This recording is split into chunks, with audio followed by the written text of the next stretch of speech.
Good morning friends. আজকে আমি চলে এসেছি তোমাদের কাছে একটি নতুন ব্লগ নিয়ে, নারকেলের আইসক্রিম। তো প্রথমত নারকেলের জলটা আমি আলাদা করে রেখে দিয়েছি। নারকেলগুলো ছোট ছোট করে পিস করে কুচিয়ে নিলাম। এই কুচোনো নারকেলগুলো আমি মিক্সিতে পেস্ট করে নেব।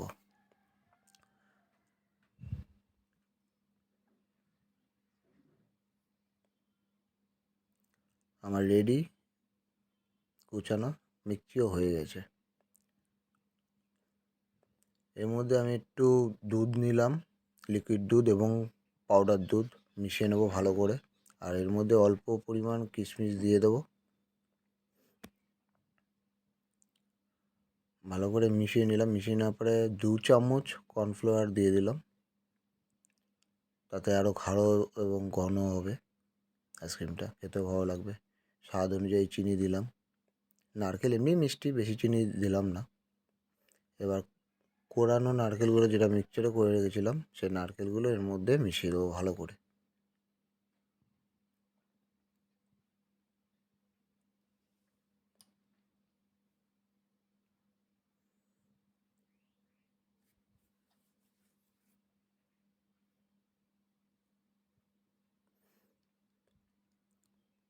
ভালো করে মিশিয়ে নিচ্ছি।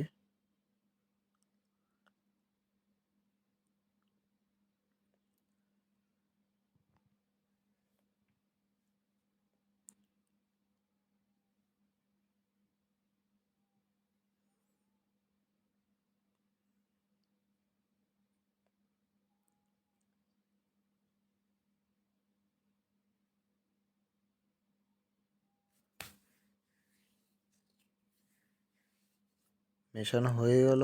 আমি এবার আইসক্রিম জারে এগুলোকে সমানভাবে দিয়ে দেবো।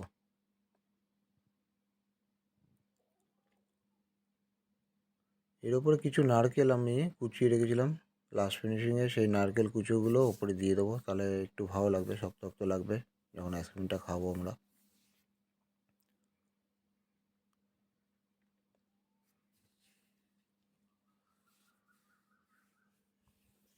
এইভাবে আমরা এটা ডিপ ফ্রিজে 7 থেকে 8 ঘন্টা রেখে দেবো।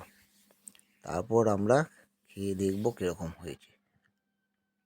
তোমরাও বাড়িতে এইভাবেই বানিয়ে নেবে, খুব ভালো, অল্প সময়ের মধ্যে ভালো একটা রেসিপি, খেতেও খুব ভালো লাগবে। গরমকাল পড়ে গেছে, বাচ্চারা তো খুবই পছন্দ করে কোকোনাট আইসক্রিম।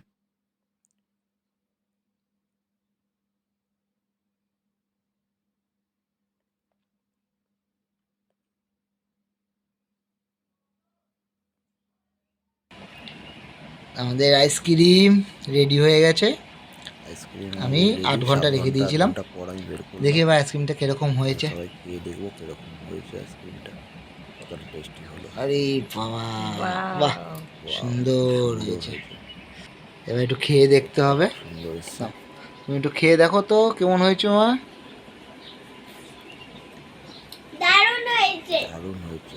তো বন্ধুরা, তোমরা এখন বাড়িতে ট্রাই করবে, খুব সুন্দর খেতে।